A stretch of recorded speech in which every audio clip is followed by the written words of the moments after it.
Olá, está começando mais uma edição do programa Minuto Mamãe e Bebê e eu vou abrir o programa de hoje falando sobre colesterol em crianças. Vou pedir para a nossa endocrinologista pediátrica, Lid, nos explicar tudo sobre isso. Lid, bem-vinda ao nosso programa novamente. Tudo bem? Vamos entender então o colesterol nas crianças, quando que a gente descobre, o que a gente faz, conta tudo para nós. Então, muita gente acha que criança não tem colesterol alto, né, para começar. Mas no Brasil, 10 a 20% das crianças têm colesterol elevado, tá? Então, o colesterol elevado, o colesterol ele tem uma função boa no nosso organismo, né? Ele faz parte de membranas das células, ele faz parte de produção de hormônios, ele tem a sua função. Mas quando ele está elevado, ele vai promover o quê? Vai acabar tendo depósito de gordura nos nossos vasos e isso pode a longo prazo, né, aumentar o risco de doenças cardiovasculares, né, infarto, AVC.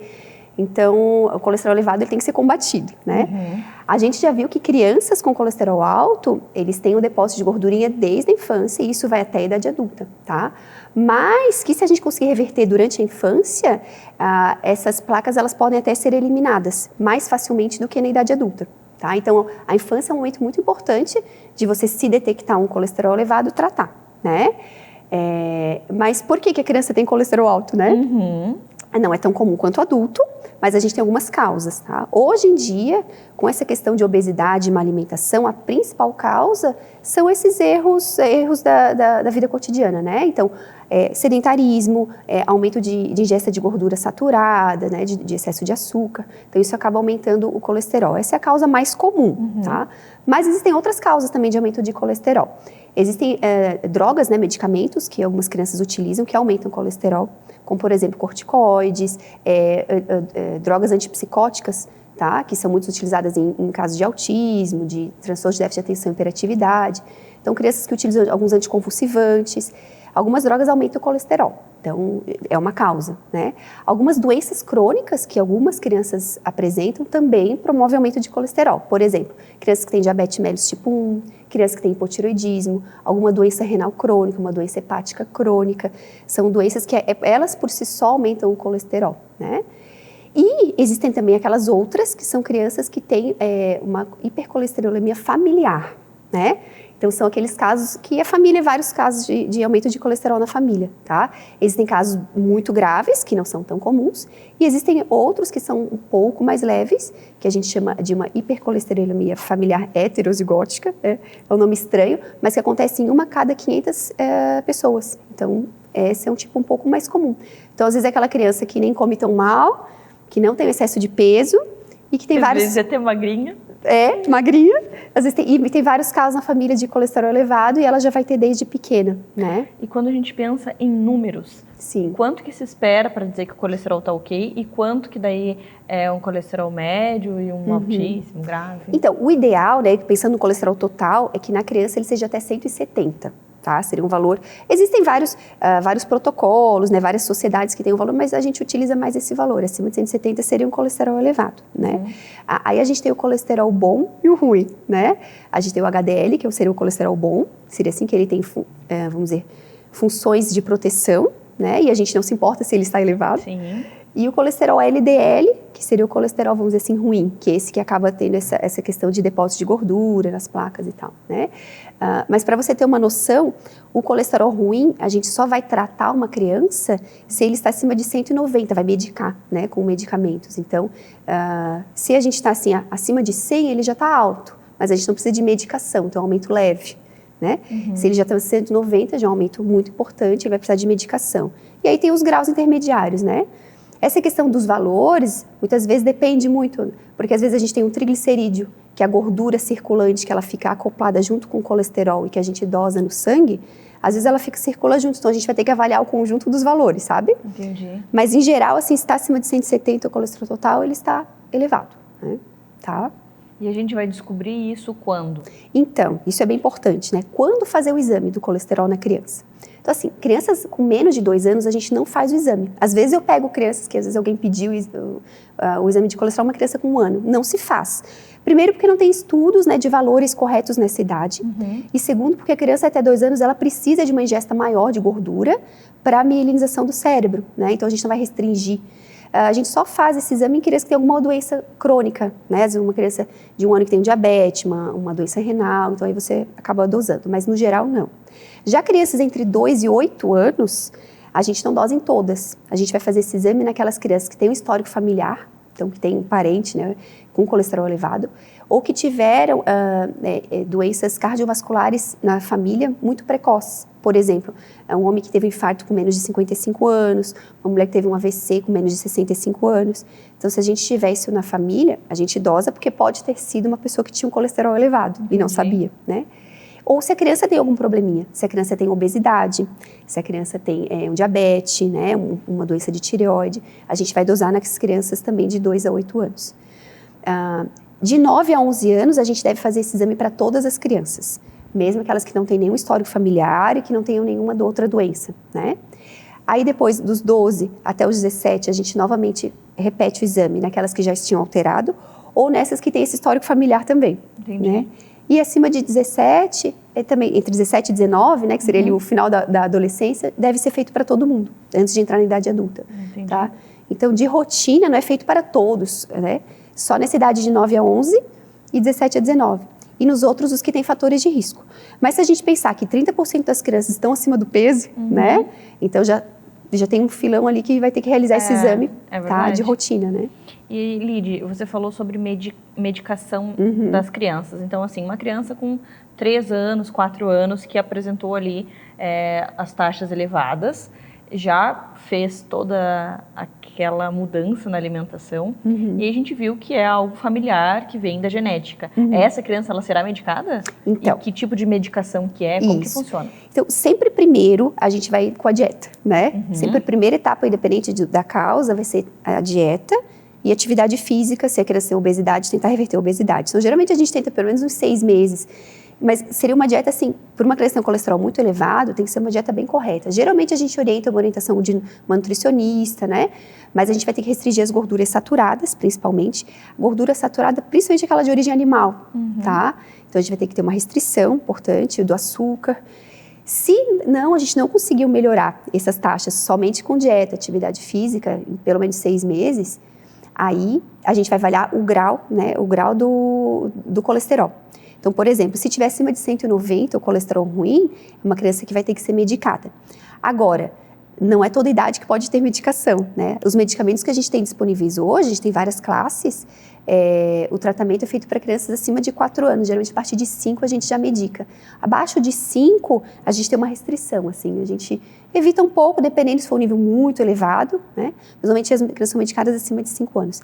Essas crianças que têm uma hipercolesterolemia familiar, né, essa que é genética mesmo, tem uma alteração genética, a maioria delas vai precisar de medicamento, tá? Então, a gente vai tentar com a dieta primeiro, mas muitas vão acabar sendo medicadas, né?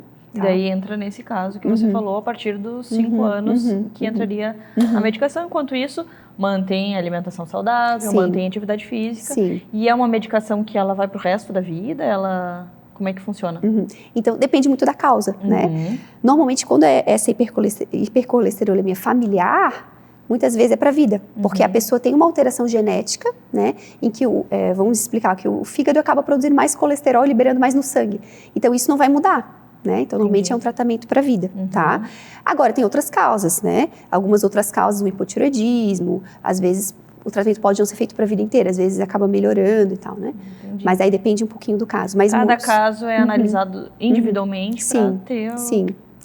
Como a maioria dos casos são de origem da dieta, da atividade física, às vezes são crianças que tratam até por um período e depois conseguem, melhorando seus hábitos, reverter, né? Não precisariam tratar a vida inteira, tá? Entendi. Muito obrigada por trazer essas informações, para nos ajudar a entender mais esse assunto e até o nosso próximo encontro. Até. Tudo de bom. Até a próxima. Até. Agora nós vamos falar um pouquinho sobre famílias chegando, final de ano, férias e famílias com bebês.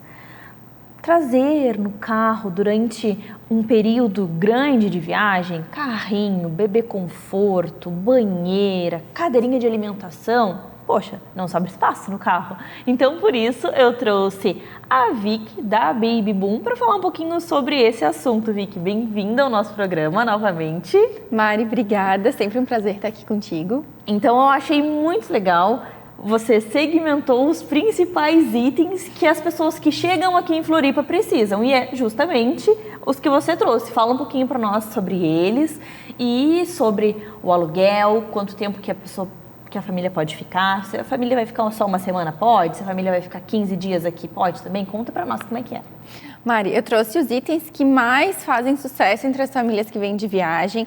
Aqueles que mais dão trabalho para trazer, que ocupam muito espaço. Né? Mari, são grandes, são pesados. O bebê em si já dá trabalho para trazer.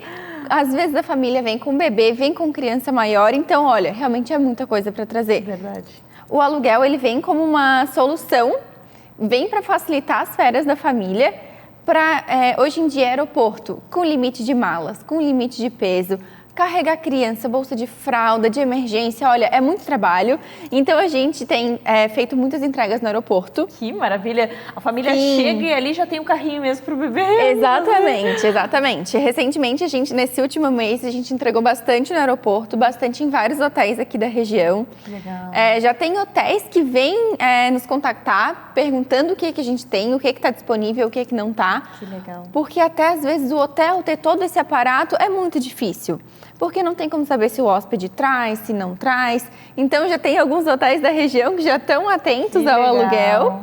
E dependendo se a família chegar sem um item ou sem alguma coisa, ou esqueceu ou não conseguiu trazer, já entra em contato e a gente entrega direto lá. Sensacional. Por exemplo, agora nós vamos para o Rio Grande do Sul.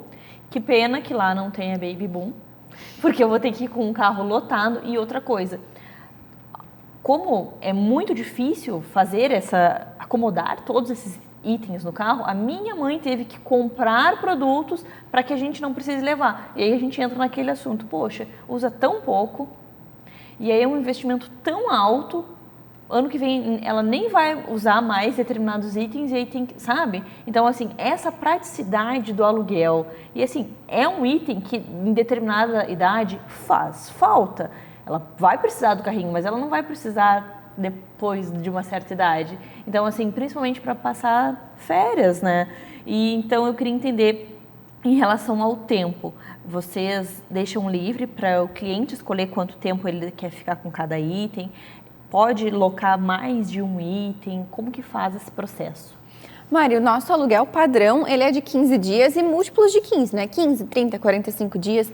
Mas esses itens de viagem não tem como. A gente atende muita família que vem passar o fim de semana, precisa de um carrinho para passear. Vem passar, assim, 7 dias, precisa de uma cadeirinha de carro. Não tem como a gente fazer a pessoa alocar 15 dias se ela não vai ficar esse tempo na cidade. Então, para esses itens de viagem, nós somos extremamente flexíveis. Um fim de semana, 2, 3 dias, veio só passar uns dias na casa da vovó. A gente sempre flexibiliza, a nossa prioridade é atender bem as famílias que vêm de viagem, que já vêm com tanta ansiedade, tanta coisa. Então, isso não é nenhum problema para nós. O tempo que a pessoa ficar aqui, que a família ficar aqui, a gente aluga o item. Entendi.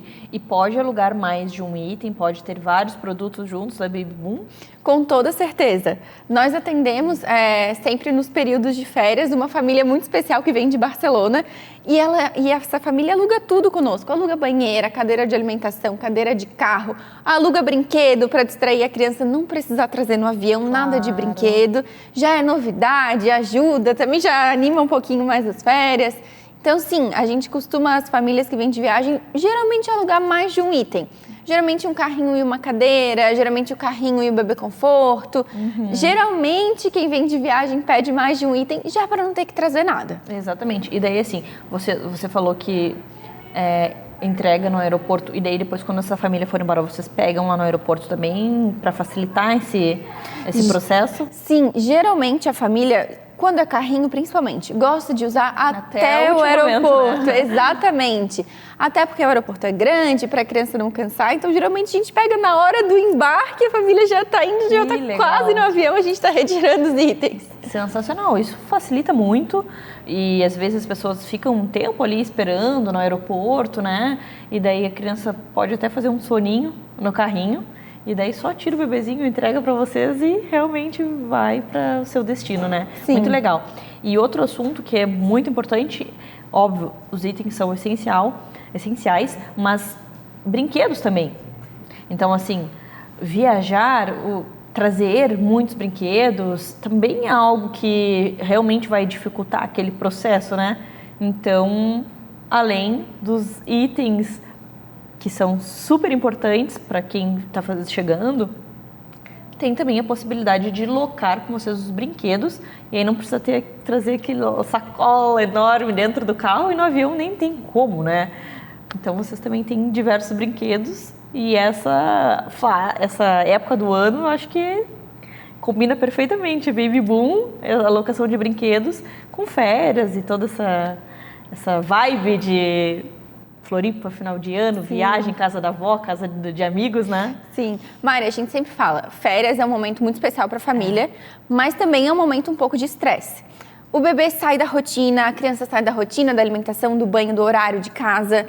Então, às vezes, mesmo com a praticidade de todos os itens, um brinquedo diferente, uns itens diferentes, eles trazem a curiosidade, elas acalmam um pouco a criança. Às vezes, férias, o pai e a mãe querem jantar fora, conhecer um restaurante, um ponto turístico, que não necessariamente é o programa da criança. Sim. Então, já com os brinquedos diferentes, algo para distrair, torna um momento mais suave, mais tranquilo para toda a família. Aproveita a criança, aproveita a pai, aproveita a mãe, sem nenhum perrengue, sem nenhum estresse. Então, tanto os itens quanto os brinquedos, alugar nas férias é uma solução muito legal. É verdade. Vicky, outra dúvida que eu fiquei é, por exemplo, se a família de Floripa vai ir para um outro lugar, ela pode viajar também com os itens de vocês?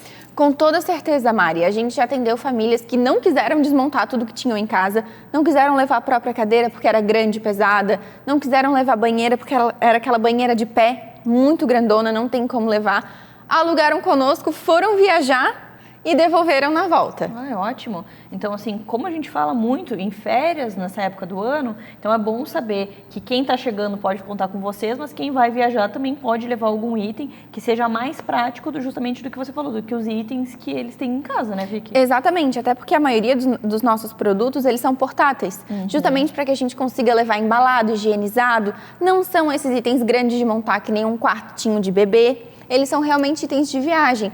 Então, mesmo as famílias daqui que vão passar uns dias fora, gostam de ver mais ou menos o que a gente tem no catálogo, o que é mais prático e levam, às vezes, até uma coisa nossa para outra cidade. Sensacional, adorei os itens, como mãe, achei todos super essenciais. Obrigada por trazer essa praticidade para todas as mamães e até o próximo encontro. Obrigada, Maria, até.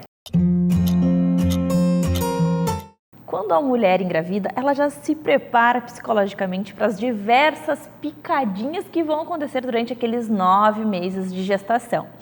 E é justamente sobre esse assunto, sobre as vacinas, a importância da vacinação nas gestantes, que eu trouxe aqui a Bia, nossa enfermeira. Bem-vinda ao nosso programa. Obrigada, Mari, pelo convite. Bia, me fala um pouquinho sobre a importância justamente das vacinas, de ser uma vacina de qualidade e, principalmente, quais serão essas vacinas, quantas vacinas, mais ou menos, uma gestante vai ter que tomar durante esse período. Inclusive, eu também estou com o bebezinho aqui, né? Já estou entrando nesse processo aí das vacinações. Mas é muito importante mesmo todas as mães saberem que elas, além de estar promovendo a saúde para elas também, né? Porque a gente na gravidez já fica ali, é um grupo de risco, né? Já é mais suscetível a pegar infecções, né? No geral. Então, além dela estar se prevenindo, ela também está promovendo a saúde na infância, porque queira ou não, ela vai imunizar ali o bebê, né?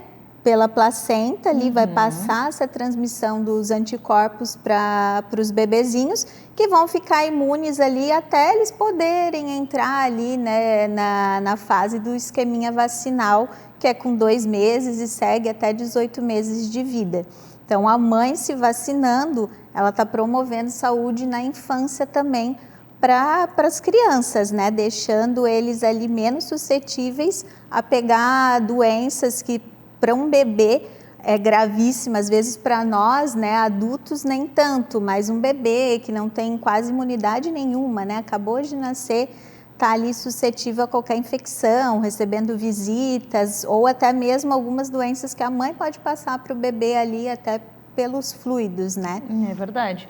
E aí, assim, a gente pensa, mas eu já fiz quando eu era pequena ou um tempo atrás, aquela vacina. Por que agora, estando grávida, eu preciso fazer novamente aquela vacina? Isso mesmo.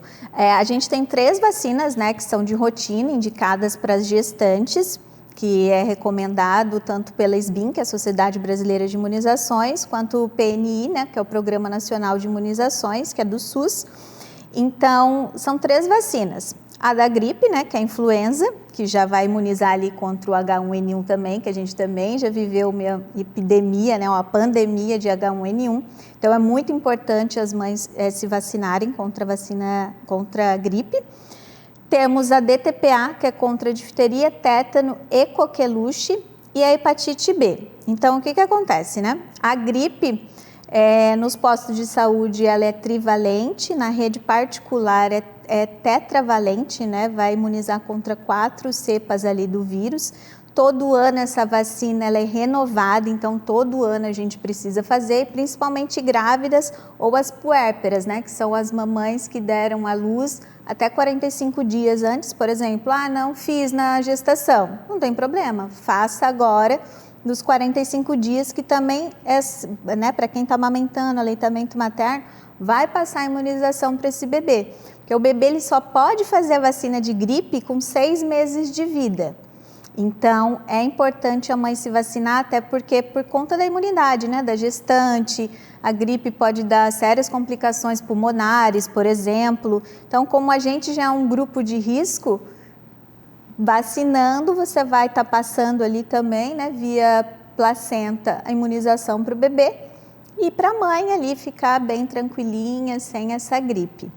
A outra vacina que é indicada também, que é muito importante, essa independente se fez ou não, tem que fazer em toda a gestação, é a DTPA, que é contra a difteria, tétano e coqueluche, né?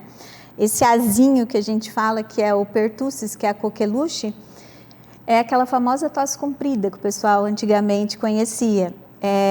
Isso é gravíssimo para um bebê, assim, né? Para crianças, leva muitas complicações, inclusive óbito, né? Até ali os 5 aninhos de idade, essas complicações pulmonares são muito recorrentes. Então, essa já é indicada em 2014, ela entrou no calendário para todas as mães, independente se já tem o esquema do tétano, né? Porque ela tem junto. Porque o que acontece? A população ela é só vacinada, nós adultos, né? Sem estarmos gestantes, com a DT, que é a dupla adulto, que a gente chama, que é contra a difteria e tétano. Então, queira ou não, está todo mundo suscetível, principalmente os adultos, a ter o coqueluche. Muitas vezes a gente até tem, mas nem é muito bem diagnosticado, muito bem tratado, e está ali passando para um grupinho de risco que são as crianças. Olha só. Exatamente. Então, por isso que essa, principalmente pela coqueluche ali, as mães têm muito, né, ter essa consciência de que estão passando a imunização, porque o bebê só vai começar a tomar ali com 2 meses de idade e só vai completar esse ciclo com 18, né, que vai ter as 3 doses, depois reforço. Então, essa é até bacana. Por exemplo, Mari, quem for estar acompanhando ali, a vovó vai estar ali de rede de apoio, ajudando. É bom também essa vó tomar essa vacina, porque... Olha que importante. Cuidadores, às vezes uma babá que a família tem, exatamente, uma tia, alguém que vai... Vão lá, vamos fazer também, aproveitar o embalo. Exatamente, para todo no embalo da picada, né? É, embalo da picada. Além de estar promovendo saúde para si, está cuidando ali do grupo, né, de com risco, certeza, que são os bebês. Então, essa muito indicada pela essa questão, né, de nós adultos transmitirmos bastante para esse grupinho de risco que são as crianças e bebês que não tem, como a população não é vacinada de coqueluche, claro, né? É só difteria e tétano, então por isso que a gestante tem que tomar, independente, por exemplo, tive uma gestação o ano passado, estou grávida de novo, preciso tomar? Preciso, independente do tempo, independente... Toda nova gestação tem que fazer essa vacina. Independente se tem ali já o esquema de tétano também, né, que queira ou não, ela também vai imunizar o bebê contra um tétano neonatal, né, que antigamente existia muito, alguns bebês vinham a óbito pelo mau cuidado ali do coto umbilical também. graças à vacinação, isso tem caído. Então, é muito importante, né? E a outra vacina que é indicada para gestante é de hepatite B, que geralmente a gente toma ali agora, né, na infância, os bebês, mas na nossa época, como não tinha, a gente tomou geralmente na adolescência. Mas quando se engravida, os médicos sempre pedem, né, para ver se você tem esses anticorpos. Se tiver vacinado, tudo bem, não precisa fazer. Se a mamãe não tem a vacina, é indicado, ela é um esqueminha de 3 doses, mesmo que iniciou depois e passou também esse tempinho, né, depois da gestação. Não concluiu o esquema, posso fazer quando o bebê nascer, por exemplo? Pode e deve, né, porque a hepatite B em crianças e bebês, a maior transmissão dela é pela mãe infectada mesmo, ou até pelo convívio domiciliar ali, né? Porque a hepatite B, ela passa por fluidos e ela é mais contagiosa que a AIDS, por exemplo. Imagina. Então, que mãe que não quer, né? A gente só pensa na saúde Sem do dúvida, filho, né? sem É o dúvida. que mais a gente... Então, mamães, né? Para ficar bem atenta a isso, perguntem para os médicos, né? Caso, né? Estou tendo acompanhamento, mas minha médica não indicou nada. Né? Perguntem, é um direito nosso, né? Esclarecimento, porque quem não quer promover, né, a saúde do filho ali, você já tem como deixar tudo bonitinho para a chegada desse bebê aí, tá bem saudável. Verdade, adorei. Muito obrigada por trazer todas essas informações para nós e até o nosso próximo encontro. Até mais, obrigada. Tchau, tchau. Gravidinha de plantão, você está perdendo xixi? Isso se chama incontinência urinária e não pode, nem durante a gestação, nem no pós-parto, nem antes da gestação, mas hoje nós vamos falar sobre incontinência urinária durante a gestação com a nossa fisioterapeuta pélvica. Bem-vinda ao nosso programa. Obrigada. Então, queria saber se vocês recebem lá no estúdio, em consultório, mulheres que estão grávidas com essa queixa do xixi saindo sem autorização. E aí, se existe um motivo para que esse xixi saia durante a gestação? Então, nós temos, principalmente quando elas já estão no 3º trimestre. Pode acontecer antes, mas na maioria das vezes é só a partir do 3º trimestre, por conta do aumento da barriga, as alterações hormonais, aquele lance. Tomei um pouquinho de água, já corre para o banheiro porque já dá vontade de fazer xixi. Porque o neném aperta a bexiga, aí é um pouquinho só, às vezes ela nem faz tanto, só corre para o banheiro, é só um pouquinho, só porque o neném deu uma apertadinha. Os hormônios também, aquelas alterações hormonais, e aí o assoalho pélvico, ele acaba o quê? Ele tem que segurar todo o bebê, né? Tem que manter ali. Ou ele mantém a contração para manter ali a saúde do útero e tudo, ou ele faz o trabalho dele também de manter, de segurar o xixi. Porque o assoalho pélvico tem que estar fortalecido. Só que ele está ali cuidando do bebê, no caso, né? E na hora de prender o xixi, de segurar mais um pouquinho, ele não aguenta, por conta do peso da barriga. Olha só. E aí, quanto maior a barriga, maior é a frequência da gestante no banheiro. E principalmente à noite. É verdade. Porque aí ela está mais relaxadinha e aí qualquer movimento do bebê, ela corre para o banheiro. Porque aí o bebê vai apertando, ela tem que correr para o banheiro ou perde. A maioria acaba perdendo porque às vezes nem dá tempo. Não dá tempo de chegar.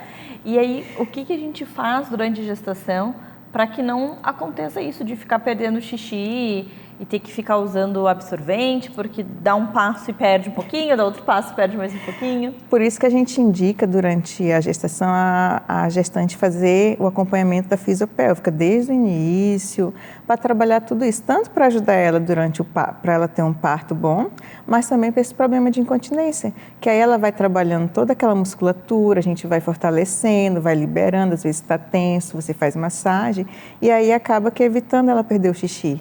Por isso que é bom a gestante, a partir do 2º trimestre, começar a fazer a fisioterapia pélvica, que vai ajudar tanto para ela, para o parto, mas também com esse problema de ela não ter incontinência urinária. Olha só que interessante. E daí, assim, para cada gestante, para cada mulher, vocês montam um treino diferente, com exercícios diferentes? Como é que funciona? É tudo personalizado para cada... demanda. Cada demanda, que cada um, como diz, né, cada mulher é diferente, né? A Sim. gestação, umas são mais dispostas, outras querem fazer atividade física durante a gestação, mas acabam tendo aquele medo de fazer uma atividade e na hora do exercício perder xixi. E o que é que você faz? No consultório, você trabalha o fortalecimento do assoalho pélvico e pode associar os exercícios físicos junto. E aí você trabalha todo o corpo dela e trabalha também a musculatura do assoalho pélvico. Então, se ela gosta de funcional, se ela gosta de pilates, dá para fazer esse treinamento dentro do consultório. E aí faz exercício físico e ainda ajuda na musculatura do assoalho pélvico. Que bacana. E aí, assim, até que fase da gestação ela pode fazer o treinamento? Até a hora do parto? Ela pode fazer o exercício hoje e amanhã ela ter o bebê. Entendi. E quanto mais trabalhar isso, melhor é, porque ela pode ter um parto mais tranquilo. Se for parto normal, um parto mais rápido, porque a musculatura está preparada. Tem mulheres que fazem atividade, fazem todo o treinamento durante toda a gestação e tem um parto, vamos dizer, bem rápido. Tem umas que preferem já marcar cesárea, mas aí vai dependendo de cada uma delas. Mas mesmo assim, o assoalho dela pélvico está preparado para ter o bebê no parto normal. E é importante a gente pensar também que a fisioterapia pélvica não é só para aquela mulher que quer ter um parto normal. É para toda mulher que está grávida por conta do assoalho pélvico que ela tem que fortalecer justamente para não perder xixi e tudo isso que a gente vem falando, né? Isso mesmo. Que, vou para fisioterapia pélvica porque eu quero ter parto normal. Mas eu não quero ter, eu quero ser cesárea, não importa.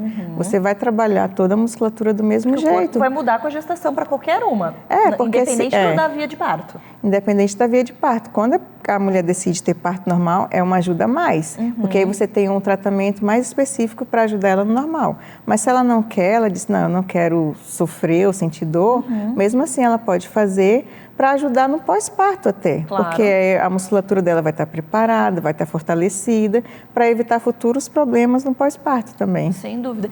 E quando a gente pensa numa gestante que fez acompanhamento com vocês, com uma fisioterapia pélvica e trabalhou todo o assoalho, ela tem menos chance de ter incontinência urinária no pós-parto? Tem menos chance, porque como ela já trabalhou durante toda a gestação, trabalhou o fortalecimento, a musculatura não está contraída, está solta, então é muito mais fácil ela não ter problemas depois, entendeu? Do que aquela que nunca fez nada, nunca fez exercício, não fez acompanhamento nem nada. A probabilidade dela ter incontinência na pós-gestação é mínima.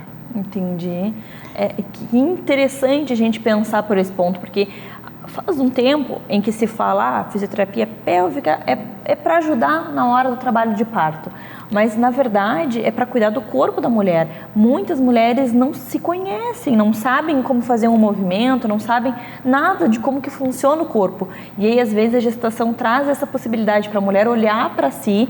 Ela busca o profissional pensando que está ajudando ali no bebezinho, na gestação, mas o bebê está dando essa oportunidade para ela se conhecer e ela trazer a atividade física para a vida dela, né? Sim, muitas mulheres, elas engravidam e aí elas só passam a se conhecer depois, quando o médico indica, você faz uma fisiopélvica para ajudar no parto. E aí quando você pega ela no consultório, você percebe que ela nunca nem se olhou, não conhece nada dela. E aí, como tu falou, ajuda porque ela vai se conhecer e aí não vai ajudar, mas eu não ajuda só na hora do parto, ajuda ela a ter, nossa, minha vida sexual melhorou, ou isso melhorou, nossa, eu não sabia que eu tinha isso, eu não sabia que eu tinha aquilo. Exatamente. A fisiopélvica não é só para gestante. Ela é para a mulher ter aquele autoconhecimento. Porque se tu se conhece, tu sabe como tu faz as coisas, tu conhece toda a tua musculatura, se tu perder um pouquinho de xixi, tu já vai saber, eu preciso me cuidar. Não é assim, esse não é o certo. Eu tô com a dor aqui, mas essa dor não é para estar aí, vou procurar um profissional. E a maioria, infelizmente, não se conhece, né? É verdade. Devido aos ensinamentos, é aquele tabu, né? A gente cresce com... tem que se prender, não pode, não é aquilo. E aí vai chegar a fase adulta, acha que engravidar, tudo é só engravidou, fez só aquilo. Não, ela passa a se conhecer melhor, mas esse tabu ainda precisa ser quebrado. É verdade. Querida, adorei a nossa conversa. Obrigada por trazer tantas informações. Eu espero que você também tenha gostado e até o nosso próximo encontro. Eu amei também, obrigada. E a alimentação de uma criança que foi diagnosticada com colesterol alto, como que fica? Quem vai nos ajudar a entender sobre esse assunto é óbvio, a nossa nutricionista Fábio. Bem-vinda ao nosso programa. Oi, Mari, obrigada. Queria entender como que fica a alimentação de uma criança que tem o colesterol alto. Então, eu acho que a gente pode dividir em dois tipos de crianças. Crianças que estão acima do peso e crianças que são saudáveis, mas aí vem a parte genética. Então, vamos começar pelas crianças acima do peso. Como que fica essa nova estrutura para essa criança? Coletou o exame de sangue, deu o colesterol alto e elas realmente estão gordinhas. Vai para a Fábio, para a Nutri, cuidar, e aí o que você faz na rotina dela? Então, se ela já tem, né, um sobrepeso, aí a gente imagina que tenha erro alimentar, né? Que tenha uma alimentação que está contribuindo pelo menos para isso. Então, a gente vai começar a ajustar várias coisas da alimentação dessa criança, começando por rotina, antes de escolher os próprios alimentos, né? Porque muitas vezes, no caso do colesterol elevado, junto com o sobrepeso, a gente tem aí também crianças que às vezes não têm uma rotina de sono estabelecida, né? E várias questões, assim, horários de refeições, que às vezes faz essas refeições distraída, em frente à TV, tablet, coisas nesse sentido, né, que são mais ambientais, de rotina, mas que elas são muito importantes para o restante andar, né? A gente também tem outras questões aí relacionadas à própria questão de aceitação de alimentos saudáveis, né? Porque muitas vezes a seletividade alimentar caminha junto com o sobrepeso, porque elas vão selecionando apenas aqueles alimentos mais palatáveis, né? E aí, que tem mais açúcar, que tem mais gordura, né? Que são mais palatáveis mesmo, mais saborosos, interessantes, assim, para elas. E vão deixando de consumir aqueles alimentos que poderiam, inclusive, contribuir, né? Para baixar o próprio colesterol. Enfim, então, a gente vai ter que pensar, nesse caso, numa reeducação alimentar, né? Que inclui isso tudo. E aí, assim, trazer mais fibra para essa alimentação, então de frutas, de verduras, de legumes, né? E vendo o que a gente consegue colocar, aquilo que a criança já aceita e o que não. Buscando trabalhar os carboidratos, cereais, pães, massas, né? Trazendo mais fibra também com os integrais, né? Quando a gente trabalha esses carboidratos integrais, a gente consegue diminuir o índice glicêmico, a gente está trazendo mais vitaminas do complexo B, vitaminas que a gente não tem nos refinados, né? E tudo isso é importante para também trabalhar esse metabolismo dessa criança, tá? Além disso, eu acho que o que vale para os dois grupos, né? É a gente pensar que aquilo que da alimentação mais contribui para aumentar o colesterol são os alimentos com gordura saturada e gordura hidrogenada, fontes, né, de gordura saturada e gordura hidrogenada. Então, quais são esses alimentos? Então, assim, essa gordura que ela é industrializada, a gordura que vai em biscoitos, que vai em pão industrializado muito fofinho, que vai deixa as coisas crocantes, né? É a gordura hidrogenada, normalmente, tá? E a gordura saturada é a gordura das carnes, gordura do leite, então assim, na manteiga, nas carnes gordas, o próprio óleo de coco, que é uma gordura vegetal, mas que também é uma gordura saturada, a maior parte dele, né? Então aquelas gorduras mais durinhas, aquilo que quando está em temperatura ambiente fica duro, né? São mais gorduras saturadas. Então, a gente vai ter que olhar para o consumo dessas gorduras, né? E tanto em um caso quanto no outro, a gente vai ter que controlar a ingestão da gordura hidrogenada, da gordura saturada, porque elas são a matéria-prima para o organismo produzir esse colesterol, né? Aí, como você já trouxe, Mari, assim, na criança que às vezes está dentro do peso ideal, já come alimentos saudáveis, né? E ainda assim tem um colesterol elevado, quando faz o exame, percebe lá que o colesterol está alto, né? Aí a gente tem muitas vezes um fator genético que é predominante ali, né? E que determina que esse organismo produza mais colesterol, tá? Então ela está programada para produzir um colesterol acima da média, vamos dizer assim. E a gente vai ter que cuidar igual dessa questão da matéria-prima, aquilo que o organismo usa para produzir essa molécula. A gente vai ter que dar essa puxada, né? E uma outra coisa importante é a gente pensar também nas fontes de gorduras boas. Por quê? Porque o HDL, que é aquele colesterol que a gente chama de a parcela boa, né? A gente chama ele de bom porque ele consegue fazer uma captação das gorduras que estão circulando no sangue e levá-las de volta para o fígado, para ser lá metabolizado. Porque qual que é o risco de um colesterol elevado, né? É essa gordura, esse colesterol que é uma gordura, parar nos nossos vasos sanguíneos, né? E aí quando vai parando ali, vai formando plaquinhas, e é isso que depois pode vir a gerar um problema cardiovascular, né? Então, assim, o colesterol bom, ele precisa estar alto, assim, a gente precisa ajudar ele a subir. Então, a gente precisa de dessas gorduras boas, que seriam, assim, gordura do azeite de oliva, das castanhas, né, dessas oleaginosas de modo geral. Não é em grande quantidade, mas a gente precisa ter isso no dia a dia, porque ele vai ser daí a matéria-prima para a gente produzir um colesterol bom. E o exercício físico é um super aliado, né, no aumento do colesterol bom.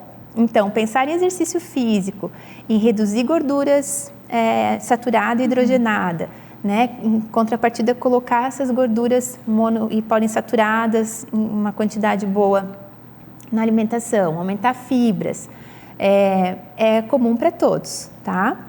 Além disso, assim, a gente tem alguns alimentos, né, que a gente já tem bastante estudos mostrando que eles contribuem, ajudam, né, na redução do colesterol. Claro que quando é um colesterol de origem alimentar, né, por via estar consumindo muita gordura, tal, você faz isso essa redução na dieta, já tem um impacto, né? Quando a gente faz isso com uma criança que já não comia gordura, né? Já não comia excessos ali, já tem uma alimentação boa, às vezes a gente trabalha com a alimentação e não vê muita mudança, né? Mas a gente não pode deixar de trabalhar essa parte. E aí esses alimentos, então, que eu ia falar que são os alimentos que a gente tem mais estudos demonstrando uma associação positiva, né, com o consumo deles reduzindo o colesterol, a gente tem a berinjela, e a gente tem a aveia, e a gente tem os fitosteróis do suco de uva tinto, né, e dos vinhos, né. Então, assim, claro que para criança o vinho não faz nenhum sentido, mas é que ele é bem presente ali, por isso que a gente escuta muito falar do vinho.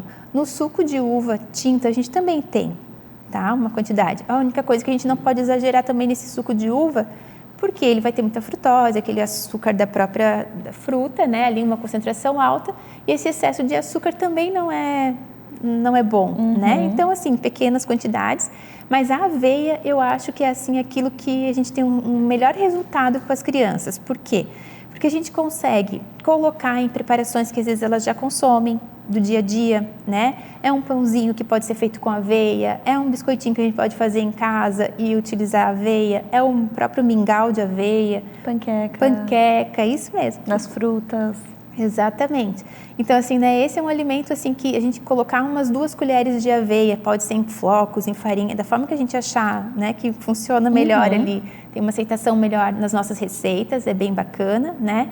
Talvez experimentar a berinjela de formas diferentes, né? O meu filho tem até uma receita com a berinjela, que ele faz a pizza de berinjela. Olha só. Que é grelhar a berinjela, né, e depois colocar em cima aquilo que a gente colocaria como o topo da pizza, assim, né? O molinho, o queijo, um orégano e tomatinho. Então, assim, é uma receitinha para a gente testar aí para as crianças também, né? Introduzir, colocar com alguma frequência daí semanal para poder ter um impacto no colesterol. Com certeza. Né? Adorei, Fábio. Quanta informação maravilhosa. Eu espero que você também tenha gostado e que coloque em prática as dicas da nossa Nutri. Eu, com certeza, vou colocar. Obrigada, até o próximo encontro. Obrigada também. A febre te assusta? Quando que a temperatura é considerada febre? Quando que a gente pode dizer que a criança está com febre? Febril, com febre, febre alta, medico, não medico? É muita dúvida, né, mamãe? Então, eu trouxe a Fran, a nossa pediatra. Bem-vinda novamente. Obrigada. Você deve ter bastante perguntas das suas mãezinhas sobre febre. Fran, o que a gente precisa entender sobre esse assunto? Então, Mari, o tema acho que mais recorrente assim nas mensagens ali, o que mais incomoda os pais é a febre, né? Então, o que é a febre, né? Ela sinaliza, na verdade, ela é um sintoma, né, que sinaliza que está acontecendo alguma coisa errada com o corpo, né? O que eu sempre tento explicar é que a febre ela não é deletéria ao nosso corpo, ela não causa nada para o organismo. Então, o que acontece? A gente tem a elevação da temperatura e isso auxilia as nossas células de defesa a trabalharem contra essa infecção, possível infecção, né? Com esse processo inflamatório. Então, a temperatura marcada no termômetro, ela é só um número, né? Então, quando eu devo me preocupar quando meu filho estiver com febre? Tem que observar como está a criança, né, Mari? O teu filho está com febre, na vigência da febre, ele pode ficar prostrado, não vai querer comer direitinho, pode ter taquicardia, que é o aceleramento dos batimentos cardíacos, pode ter taquipneia, que a respiração também fica mais acelerada, pode ficar com dorzinha na barriga, referindo dorzinha na cabeça, pode ter vômito, alguns sinais que podem acompanhar a febre, né? Sono, às vezes, muitas vezes, né? Então, assim, quando que eu preciso medicar o meu filho com febre? Se você percebe que essa criança está caidinha, né, irritada, incomodada com a febre, aí pode medicar. Essa é a indicação que tem de medicar a febre, né? E daí isso independe da temperatura. Independe do número que está no termômetro. Isso é relacionado ao quadro que a criança está mostrando ali para os pais. Isso. A gente medica não com o intuito somente de reduzir a temperatura, mas de reduzir os sintomas que estão acompanhando a febre. Entendeu? Então, assim, o que a gente quer? Que ela deixe de ficar irritada, que ela deixe de ficar tão sonolenta, que ela coma um pouquinho melhor, que não tenha mais a dorzinha na barriga. Então, a gente quer tirar esses sintomas que estão acompanhando a febre, né? Muitas crianças, elas têm já esses sintomas já começam quando a temperatura nem chegou na classificação da febre. Com 37,6, 37,8 já começam a ficar caidinhas. Tem criança que com 38,7, 38,9 estão brincando, ativas, correndo. Então, isso é muito individual. Quando a gente percebe que passou ali para 38,9 e caiu um pouquinho, ficou mais irritada, está incomodada, pode medicar. Até ali não precisa preocupar, tá? Outra coisa que é muito comum, que acontece com muita frequência, é os pais acordarem uma criança que está dormindo porque eles colocam um termômetro nela e está com febre. Então, é muito comum acontecer, mas não precisa, né? Do mesmo jeito, se a criança está dormindo com febre, ela vai ter um pouco mais de desconforto, talvez não durma muito bem. Tem criança que às vezes fica gemendo um pouquinho ali durante a febre, fica com ataque cardíaco, ataque taquipneia, mas a temperatura ela vai reduzir depois. Então, a gente pode observar. Se, porventura, 2 da manhã a criança está dormindo, teve febre, tu percebeu que estava com febre, ela acordou porque daí está desconfortável, agora é hora de medicar, porque ela está desconfortável, até para ela poder voltar a dormir melhor. Entendeu? Entendi. Mas se não, deixa a criança, segue o baile, entendeu? Entendi. Fica a dica. Fica a dica. Eu já cometi esse erro de ver, porque na minha cabeça, talvez você como mãe também tenha pensado nisso. Durante o dia eu consigo ir monitorando, então eu sei até onde está indo.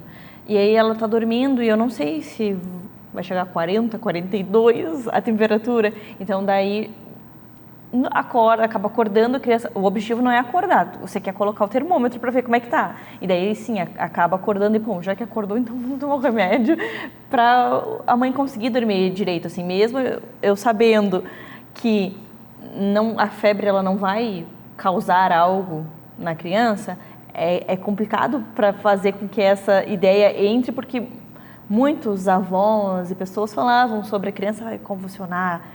Se chegar a 40, pode queimar as proteínas e enfim, e aí a gente fica com tanta informação e acaba que fica com medo. Sim, a febre ela é um dos grandes motivos assim de busca, né, nos prontos atendimentos.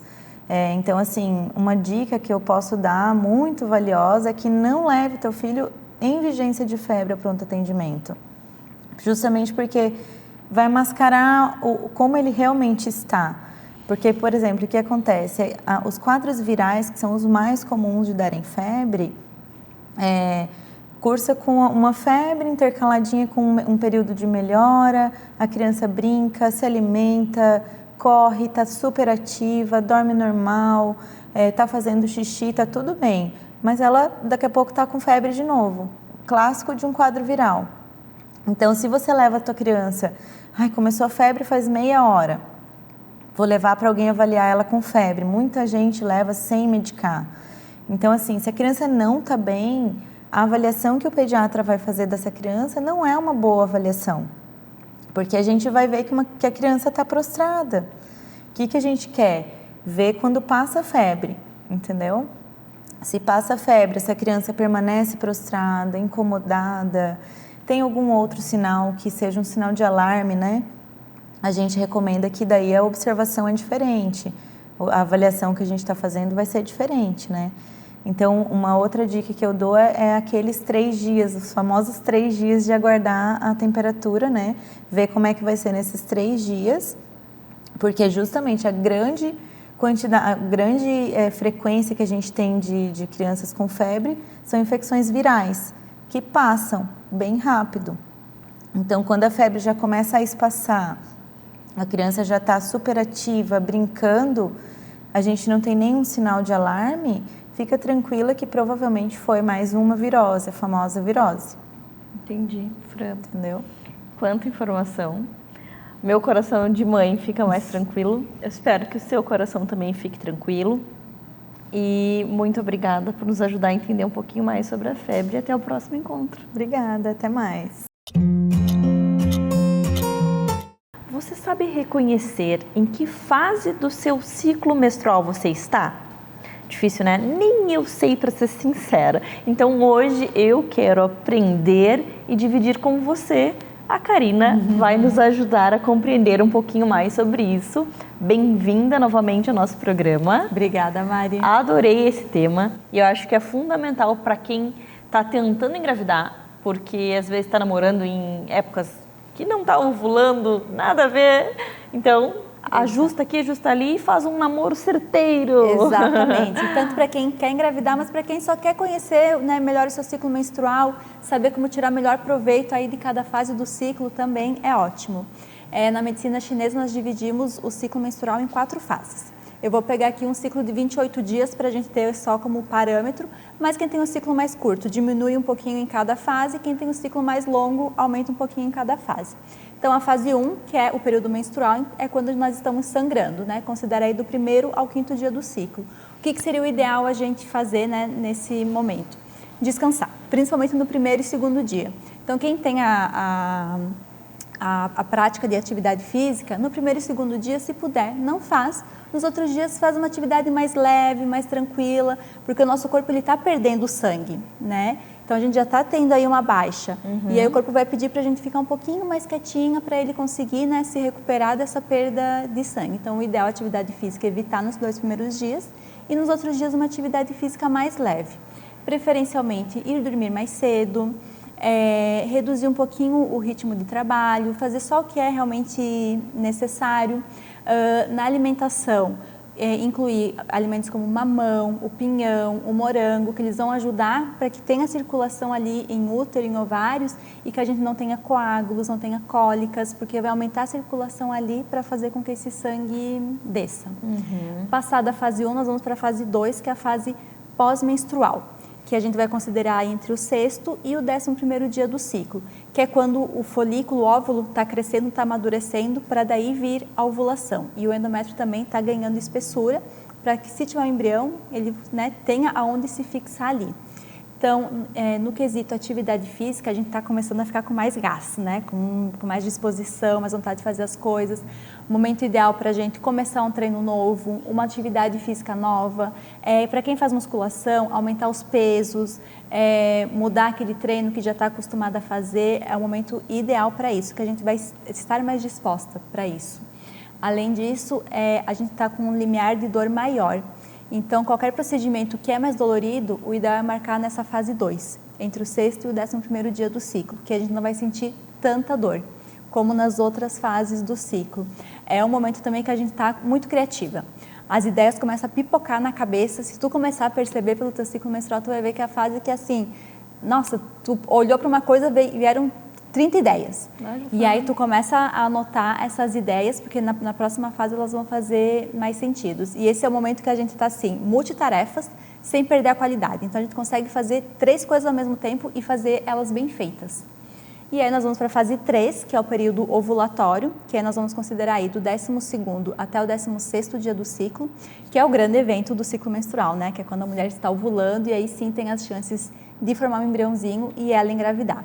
Então, é um momento que, assim, é o melhor momento do mês na mulher. Ela está com mais libido, com mais disposição, com mais empatia, mais amorosa.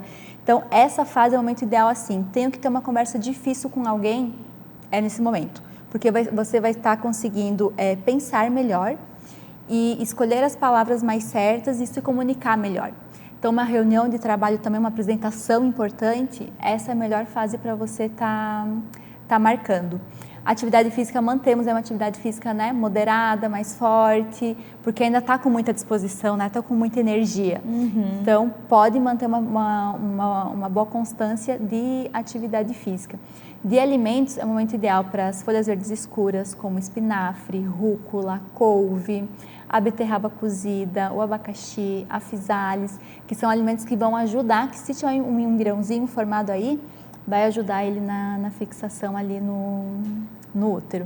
E por fim, a 4ª fase, né, que é a famosa TPM, a gente considera do 17º dia do ciclo em diante.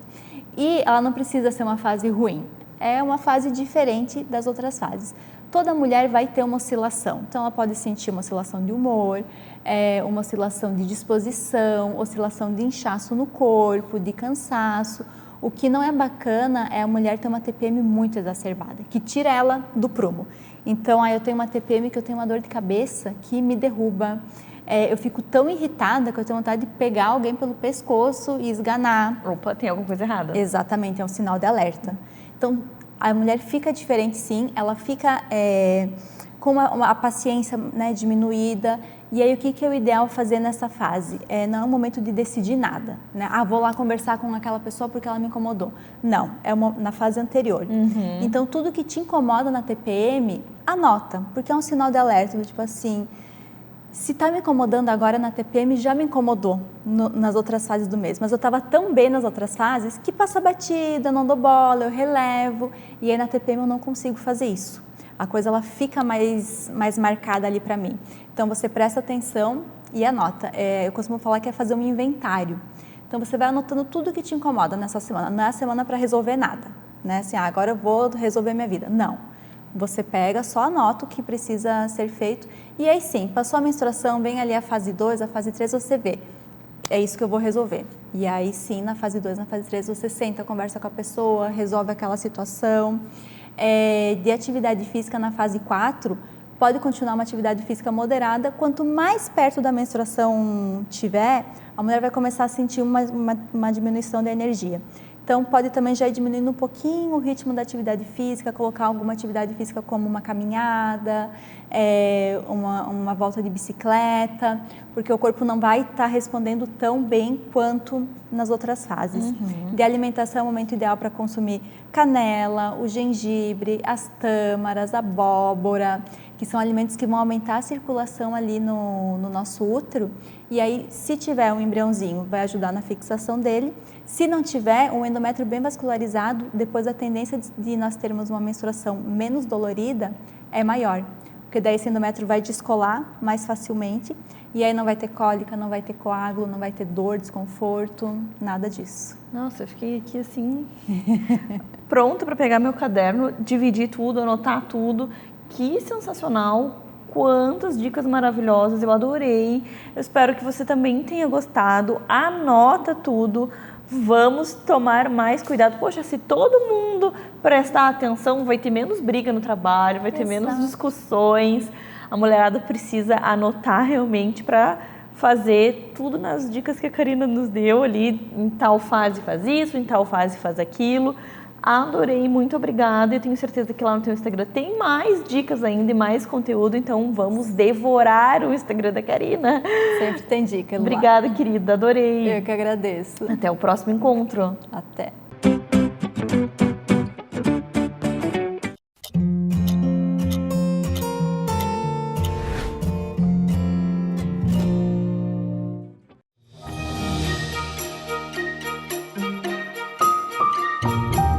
Que o menino Jesus ilumine o Natal com a esperança de dias melhores e momentos especiais em sua vida. Que ele ilumine sua família, para que jamais esqueçam que a compreensão é a base de tudo. Que este Natal seja mais do que uma festa, seja a celebração de um recomeço, cheio de paz e amor entre os homens de boa vontade. Feliz Natal e um próspero Ano Novo, são os votos da Primeira TV.